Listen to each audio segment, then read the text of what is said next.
السلام علیکم ورحمۃ اللہ وبرکاتہ۔ احیاء سنت یوٹیوب چینل پر احباب کو خوش آمدید کہتے ہیں۔ آج کی ویڈیو ایک کامیاب شوہر کے متعلق ہے۔ سنت نبی صلی اللہ علیہ وسلم کی روشنی میں ایک شوہر اپنی بیوی کے ساتھ کیسا سلوک کرے۔ نبی کریم صلی اللہ علیہ وسلم کا اپنی بیویوں کے ساتھ سلوک، بیوی کو کیسے خوش رکھا جائے، یعنی بیوی کے حقوق۔ تو چلتے ہیں اپنی ویڈیو کی طرف۔ نمبر 1، بیوی کا چہرہ دیکھ کر مسکرانا۔ رسول اللہ صلی اللہ علیہ وسلم نے فرمایا کہ تمہارا اپنے بھائی کے چہرے کو دیکھ کر مسکرانا صدقہ ہے۔ نوٹ: آپ کی بیوی آپ کی مسکراہٹ کی زیادہ حقدار ہے۔ نمبر 2، بیوی کو محبت کے ساتھ کھانا کھلانا۔ رسول اللہ صلی اللہ علیہ وسلم نے فرمایا، تم جو بھی خرچ کرتے ہو اس پر تمہیں اجر ملے گا، یہاں تک کہ اس لقمے پر بھی جو تم اپنی بیوی کے منہ میں ڈالتے ہو۔ گویا بیوی کو محبت کے ساتھ کھانا کھلانا، اس کے منہ میں لقمہ ڈالنا، یہ ثواب ہے۔ نمبر 3، پیار میں بیوی کا بچا ہوا پانی پی لینا۔ سیدہ عائشہ رضی اللہ تعالیٰ عنہا سے روایت ہے، فرماتی ہیں کہ میں حیض کی حالت میں پانی پیتی تھی، پھر بچا ہوا پانی نبی اکرم صلی اللہ علیہ وسلم کو دے دیتی تھی، تو آپ صلی اللہ علیہ وسلم وہیں سے منہ لگا کر پیتے جہاں سے میں نے منہ لگایا ہوا تھا۔ اور میں حیض کی حالت میں گوشت کی بوٹی کھاتی تھی، اور پھر بچی ہوئی بوٹی نبی کریم صلی اللہ علیہ وسلم کو دیتی تھی، تو آپ صلی اللہ علیہ وسلم اسے وہیں سے منہ لگا کر کھا جاتے تھے جہاں سے میں نے منہ لگایا ہوا تھا۔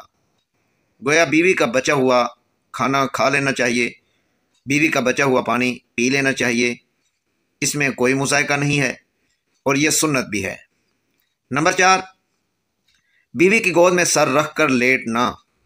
سیدہ عائشہ رضی اللہ تعالیٰ عنہا فرماتی ہیں کہ اللہ کے رسول صلی اللہ علیہ وسلم میری گود میں سر رکھ کر لیٹے رہتے تھے اور قرآن پڑھتے تھے جبکہ میں حیض کی حالت میں ہوتی تھی۔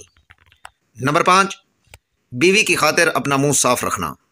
سیدہ عائشہ رضی اللہ تعالیٰ عنہا فرماتی ہیں کہ اللہ کے رسول صلی اللہ علیہ وسلم جب گھر میں داخل ہوتے تو مسواک سے آغاز کرتے۔ گھر میں داخل ہو کر مسواک کرنا یہ سنت بھی ہے اور بیوی کے لیے اپنے منہ کو صاف رکھنے کے مترادف ہے۔ نمبر 6، جب کہیں جانے لگیں تو بیوی کا بوسہ لینا۔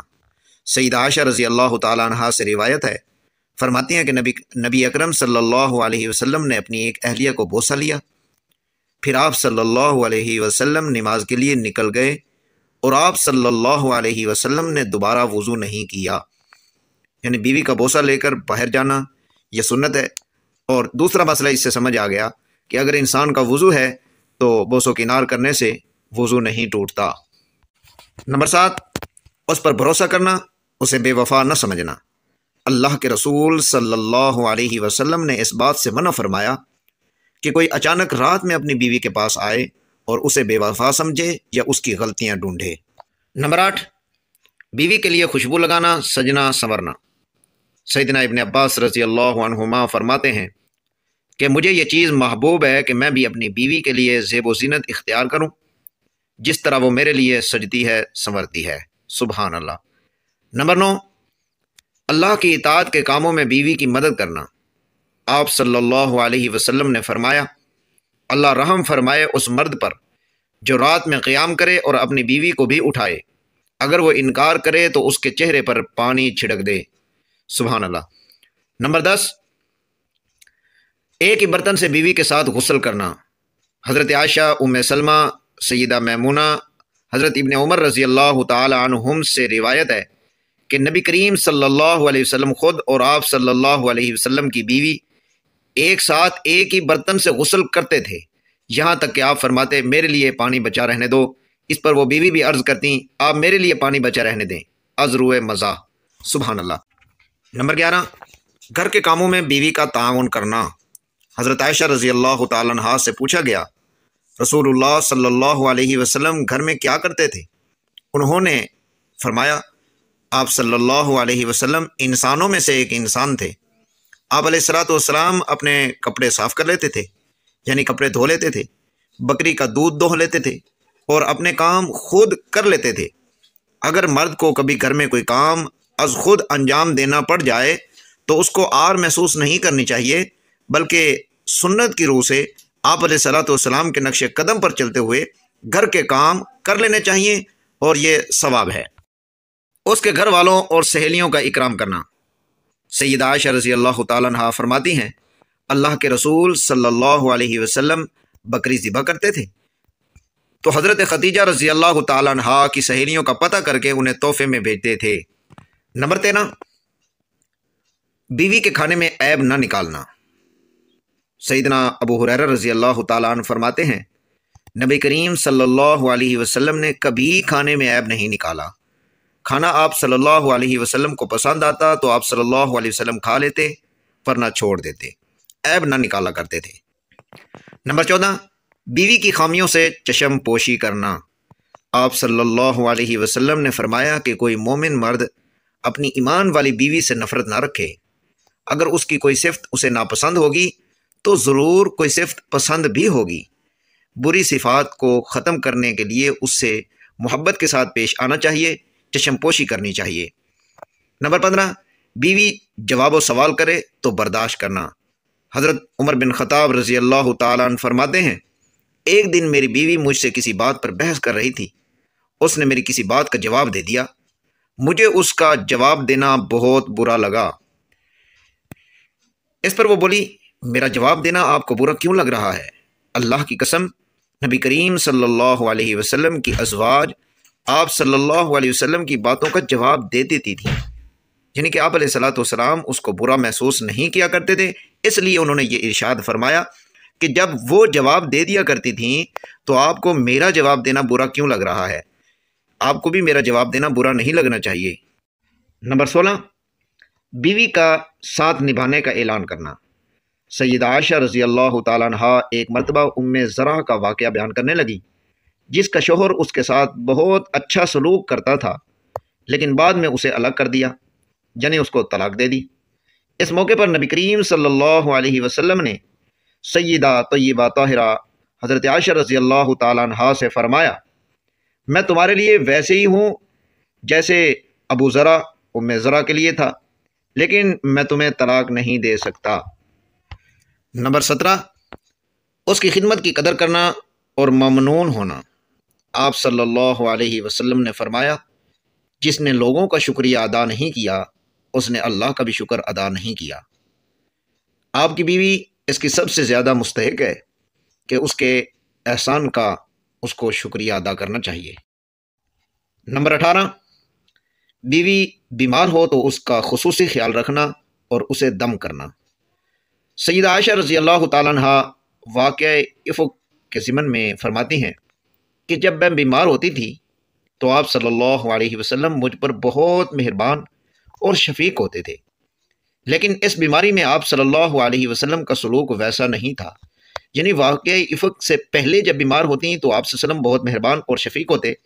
واقعہ افق میں جب آپ علیہ الصلوۃ والسلام حضرت عائشہ رضی اللہ تعالیٰ عنہا کے پاس تشریف لے جاتے تو وہ مہربانی اور شفقت فرماتی ہیں نظر نہیں آتی تھی۔ مجھے آپ صلی اللہ علیہ وسلم کا یہ سلوک عجیب لگا۔ آپ صلی اللہ علیہ وسلم میرے پاس تشریف لاتے، میرے ساتھ میری والدہ بھی ہوتی جو بیماری میں میری دیکھ بھال کرتی تھی۔ آپ صلی اللہ علیہ وسلم بس اتنا کہتے کیسی ہو، اس سے زیادہ کچھ نہ فرماتے، چونکہ آپ علیہ الصلوۃ والسلام کو بھی اس واقعے سے رنجش ہوئی تھی اور ام عائشہ رضی اللہ تعالیٰ عنہا بھی اس واقعے سے بری تھیں، جس کی برات کو قرآن کریم فرقان حمید نے ھذا بہتان عظیم کے الفاظ سے واضح فرما دیا۔ جب حقیقت سامنے آئی تو آپ علیہ الصلوۃ والسلام نے وہی محبت قائم دائم رکھی۔ ام عائشہ رضی اللہ تعالیٰ عنہا سے روایت ہے، فرماتی ہیں کہ نبی اکرم صلی اللہ علیہ وسلم کے گھر والوں میں جب کوئی بیمار ہوتا تو آپ صلی اللہ علیہ وسلم اس پر معوذات پڑھ کر دم کرتے تھے۔ معوذات سورۃ الناس اور سورۃ الفلق کو کہا جاتا ہے۔ اول آخر درود شریف 3 مرتبہ معوذات پڑھ کر دم کیا جائے تو اللہ رب العزت شفا عطا فرماتے ہیں۔ تو آپ علیہ الصلوۃ والسلام کے گھر والوں میں جو بھی بیمار ہوتا تو آپ صلی اللہ علیہ وسلم اس کو یہ دم کیا کرتے تھے۔ نمبر 19، بیوی کے نام میں ترخیم کے ساتھ اس کو پکارنا، یعنی نام کا آخری حصہ حذف کر دینا یا اسے ان ناموں اور کنیت سے پکارنا جو اسے پسند ہوں۔ آپ صلی اللہ علیہ وسلم حضرت عائشہ رضی اللہ تعالیٰ عنہا کو پکارتے ہوئے کہتے عائش عائش، جبرائیل تمہیں سلام کہہ رہے ہیں۔ آپ صلی اللہ علیہ وسلم حضرت عائشہ رضی اللہ تعالیٰ عنہا کو اے حمیرہ کہہ کر بھی پکارتے تھے۔ حمیرہ یہ ہمراہ کی تصغیر ہے، اس سے گوری چٹی عورت مراد ہوتی ہے۔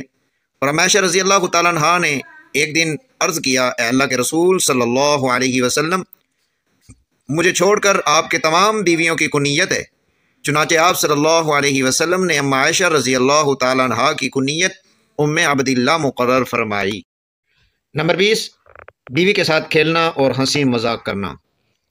رسول اللہ صلی اللہ علیہ وسلم نے حضرت جابر بن عبداللہ رضی اللہ تعالیٰ عنہ سے فرمایا، تم نے کسی کنواری لڑکی سے شادی کیوں نہیں کی کہ تم اس کے ساتھ کھیلتے اور وہ تمہارے ساتھ کھیلتی؟ سیدہ عائشہ رضی اللہ تعالیٰ عنہ سے روایت ہے کہ وہ ایک سفر میں نبی کریم صلی اللہ علیہ وسلم کے ساتھ تھی۔ اس وقت وہ کم سن تھی۔ آپ صلی اللہ علیہ وسلم نے اپنے اصحاب سے فرمایا، تم لوگ آگے نکل جاؤ۔ جب وہ لوگ آگے نکل گئے تو آپ صلی اللہ علیہ وسلم نے حضرت عائشہ رضی اللہ تعالیٰ عنہ سے فرمایا، آؤ ہم دونوں دوڑ کا مقابلہ کرتے ہیں۔ پھر آپ صلی اللہ علیہ وسلم نے دوڑ کا مقابلہ فرمایا۔ نمبر 21، بیوی رو رہی ہو تو اسے دلاسا دینا اور اس کے آنسو پوچھنا۔ حضرت انس رضی اللہ تعالیٰ عنہ فرماتے ہیں کہ ایک سفر میں اللہ کے رسول صلی اللہ علیہ وسلم کے ساتھ حضرت صفیہ رضی اللہ تعالیٰ عنہ تھیں۔ اس دن انہی کی باری تھی، یعنی ہر سفر پر مختلف ازواج آپ صلی اللہ علیہ وسلم کے ساتھ ہوتی۔ اس دن حضرت صفیہ رضی اللہ تعالیٰ عنہ کی باری تھی۔ سفر میں وہ پیچھے رہ گئیں۔ اللہ کے رسول صلی اللہ علیہ وسلم ان کے پاس آئے تو وہ رو رہی تھیں۔ کہنے لگی، آپ صلی اللہ علیہ وسلم نے مجھے بالکل دھیمے چلنے والے اونٹ پر سوار کر دیا ہے۔ آپ صلی اللہ علیہ وسلم ان کے آنسو پوچھ کر انہیں چپ کرانے لگے۔ مزید اسلامک ویڈیوز اور اچھی دعاؤں کے لیے ہمارے چینل کو سبسکرائب کریں۔ ویڈیو اچھی لگی تو دوستوں کے ساتھ شیئر ضرور کیجیے گا۔ ملتے ہیں نیکسٹ ویڈیو کے ساتھ، تب تک کے لیے اجازت چاہتے ہیں۔ والسلام علیکم ورحمۃ اللہ۔